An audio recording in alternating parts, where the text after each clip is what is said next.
Bonjour à tous et bienvenue au programme de cette nouvelle édition, la rencontre avec Arié Bismuth, fondateur de Cacao, un cabinet spécialisé dans les missions de commissariat aux comptes et plus particulièrement les opérations de commissariat aux apports et à la transformation. Des missions encore peu connues des entrepreneurs qui sont pourtant très importantes, notamment dans les levées de fonds, dans la création de holdings, dans la transformation d'entreprises et la restructuration des sociétés. Arié, bonjour. Bonjour. Merci beaucoup d'être présent pour répondre à ces quelques questions. Alors, pour commencer, qui êtes-vous et quel est votre parcours ? Alors, je m'appelle Bismuth Arié, j'ai 31 ans. On a fondé, je suis expert comptable depuis 2019. Donc, on a fondé maintenant, il y a 7 ans, notre cabinet d'expertise comptable et de commissariat aux comptes Adexca. Et depuis 2 ans, on a décidé de lancer un cabinet uniquement et dédié exclusivement aux missions de commissariat aux comptes et particulièrement aux missions de commissariat aux apports et de commissariat à la transformation pour répondre à un besoin croissant des entrepreneurs sur ces sujets. Alors, est-ce que vous pouvez nous en dire plus justement ? Pourquoi vous êtes-vous vraiment orienté vers cette voie-là ? Alors, aujourd'hui, les entrepreneurs souhaitent de plus en plus tôt réorganiser et réorienter et structurer leur entreprise ou leur groupe d'entreprises. Aujourd'hui, les entrepreneurs ils souhaitent ne pas faire les mêmes erreurs dont ils ont entendu parler. Je pense qu'au niveau de la culture financière, aujourd'hui, des jeunes générations, des jeunes entrepreneurs qui ont 30, 35 ans, ils souhaitent très tôt s'organiser et c'est plus un luxe qui est réservé aux grands groupes d'avoir sa holding ou d'avoir des filiales. Mais aujourd'hui, ça peut permettre à une entreprise qui souhaite séparer certaines filiales, certaines activités, et aussi pour d'autres raisons, notamment patrimoniales, d'avoir recours à ce type de service.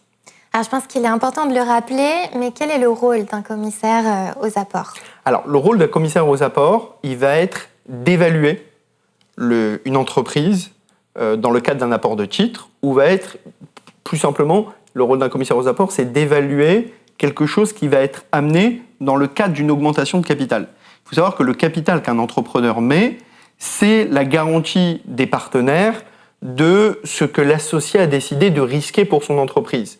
Donc sa valorisation, on ne peut pas laisser les entrepreneurs décider eux-mêmes des valeurs, des choses qu'ils vont amener. Alors vous avez... des fois, on fait des valorisations pour des biens matériels. Donc, ça peut être des camions, ça peut être des valorisations des fois de logiciels sur lesquels on doit se faire aider d'un expert.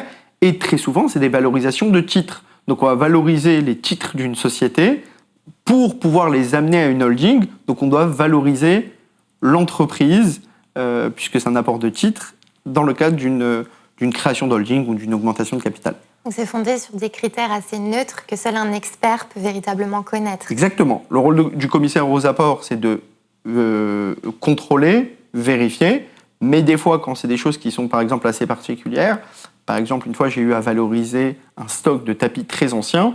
On se fait accompagner d'un expert qui est spécialisé dans les tapis d'Iran du début du XXe siècle. D'accord, oui. Donc il faut vraiment une vraie connaissance. Une vraie compétence en plus des règles et de l'apport du commissaire aux apports. D'accord. Et dans quel cas un entrepreneur doit-il obligatoirement faire appel à un commissaire ? Aux apports ? Oui. Oui.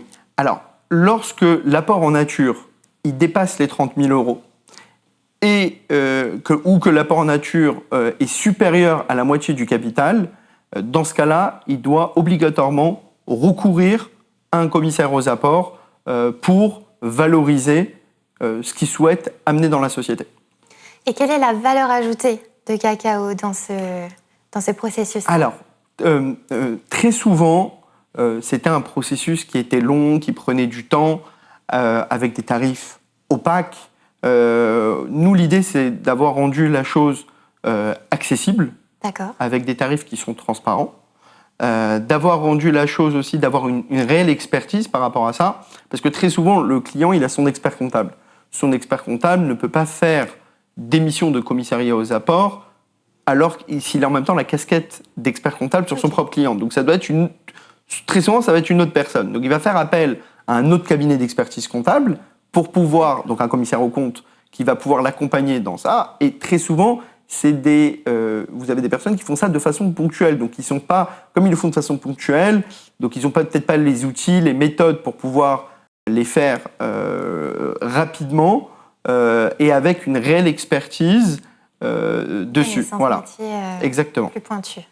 Exactement. Donc, pour résumer, c'est des tarifs transparents, des délais rapides et des délais qui sont garantis, et une réelle expertise et une réelle valeur ajoutée sur ce qui est proposé par rapport à ça. Alors, il y a une tendance qui émerge. Oui. De nombreux entrepreneurs souhaitent passer d'une SARL à une SAS. Comment expliquez-vous ce phénomène ? Alors, pendant des dizaines d'années en France, si vous voulez, la SARL, ça a été le schéma familial traditionnel avec il y a même le statut, donc il y avait le gérant, il y avait le statut de conjoint collaborateur. Donc voilà, il y a tout un schéma qui a été fait avec des règles qui sont prédéfinies, donc avec une structure qui est assez rigide, mais qui protège un environnement avec un schéma familial, avec des cotisations qui sont moindres pour les gérants indépendants, mais qui aujourd'hui apparaît obsolète pour quelqu'un qui serait en croissance, voudrait faire entrer de nouveaux investisseurs. Donc la SAS, par exemple, en matière de gouvernance, propose beaucoup plus de flexibilité, elle propose beaucoup plus de souplesse, et voilà, c'est beaucoup plus sécurisant pour un investisseur d'arriver sur un schéma beaucoup plus neutre et beaucoup plus malléable que d'arriver sur une structure familiale type SARL.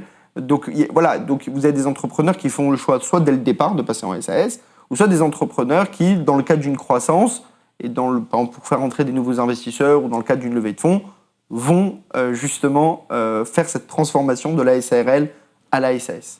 Oui, parce que finalement, la constitution de la société demande aussi de se projeter un petit peu plus tard et d'anticiper les éventuelles modifications pour choisir la forme. Exactement. Et après, des fois, vos besoins cette année vont être différents des besoins dans 5 ans. Vous avez des petites entreprises familiales qui, au bout de quelques années, souhaitent faire entrer des investisseurs et souhaitent faire évoluer leur forme juridique par rapport au business. Et alors, quel est le rôle dans ces cas-là d'un commissaire, cette fois-ci à la transformation ? Alors, un commissaire à la transformation, par exemple, dans le cas il y a des nouveaux investisseurs qui vont rentrer, donc il va y avoir un changement de forme juridique, donc l'entreprise garde le même numéro de sirène, la même existence, la même ancienneté, c'est simplement on change de forme juridique.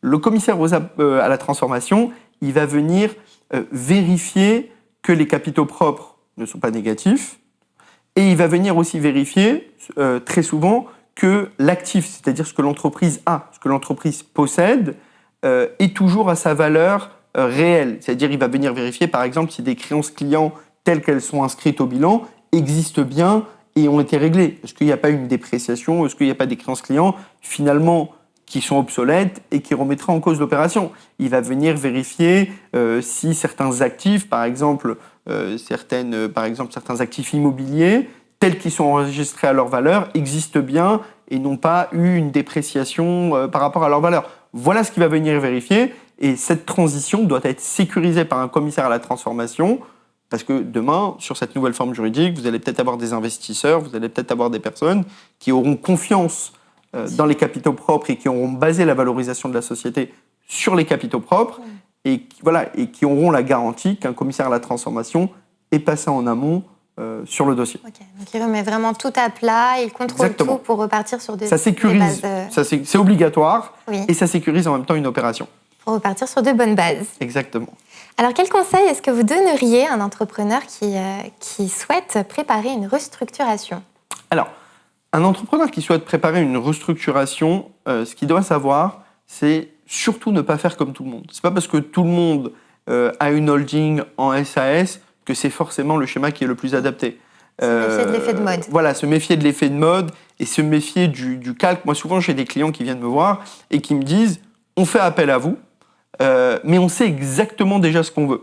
Alors moi, j'ai toujours ce réflexe professionnel de dire « expliquez-moi votre situation ». Et très souvent, alors des fois, oui, le schéma convient, mais des fois, on arrive à des situations où le schéma ne convient pas. Et en fait, on explique au client que, par exemple, si tu es en SARL, aujourd'hui, je sais pas, tu as 10 ans de la retraite, tu as cotisé en tant qu'indépendant, donc on va faire un schéma où peut-être tu vas conserver ce statut d'indépendant. parce que dans ta situation à toi, c'est plus adapté et on va faire les choses de façon différente. Donc voilà, quand vous faites cette étape-là, il y a aussi un schéma, on regarde la situation personnelle de la personne, mariée, avec des enfants, est-ce qu'il y a un besoin de transmission ? Dans ce cas-là, on amène aussi à travailler avec des notaires. En fait, on refait un 360 complet pour s'assurer que le schéma qui va être proposé au client et sur lequel on va travailler dessus est adapté. Adapté à ses besoins, à sa situation actuelle et ses attendus pour l'après. Tout à fait. Avec votre regard d'expert et votre recul aussi. Exactement. Alors, le monde des affaires est en profonde mutation ces dernières années, une mutation qui est en plus très rapide. Quelle est la vision de Kakao pour les prochaines années ? Alors, la vision qu'on a avec Kakao, c'est de continuer à développer ce type de mission.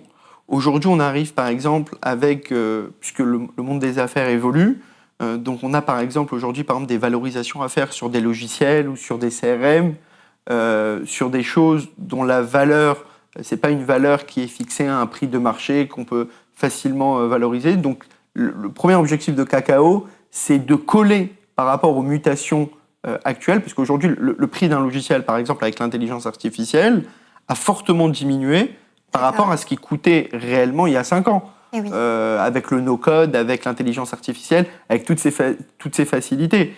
Donc aujourd'hui, par exemple, quand on valorise un logiciel, puisque je prends cet exemple-là, on doit venir vérifier que ça colle par rapport à 2026, par rapport à la réalité d'aujourd'hui, et qui n'est plus la réalité d'hier ou d'avant-hier. Donc ça va être de continuer à se spécialiser, et pour répondre aux besoins et aux attentes, parce qu'il y a un vrai besoin, continuer à accompagner les entrepreneurs qui souhaitent aujourd'hui, de plus en plus tôt, on voit aujourd'hui des entrepreneurs qui, à 25 ans, 26 ans, ont déjà le schéma avec leur holding, leur société de management fees, les SCI, bien installés, et qui souhaitent se structurer très tôt pour avoir ensuite une projection à moyen terme. Long terme, j'emploie pas ce mot parce qu'on ne sait jamais de quoi la vie est faite, ça dépend des besoins personnels. Donc voilà, continuer à se spécialiser sur ces missions de commissariat aux apports et de commissariat à la transformation. On fait aussi des missions plus classiques, par exemple le recours à un commissaire au compte pour un versement, pour un acompte pour dividende. On fait d'autres missions classiques, mais c'est continuer à se spécialiser dans ce qui arrive parce que les choses changent très vite et Kakao justement permet de coller aux besoins des entrepreneurs à la vitesse à laquelle le monde des affaires va. D'être en adaptation et en réadaptation constante. Exactement. Bien, écoutez, merci beaucoup Arié pour toutes ces réponses. Merci à vous. C'était un plaisir. Quant à nous, on se retrouve très bientôt pour de nouveaux rendez-vous partenaires. À bientôt.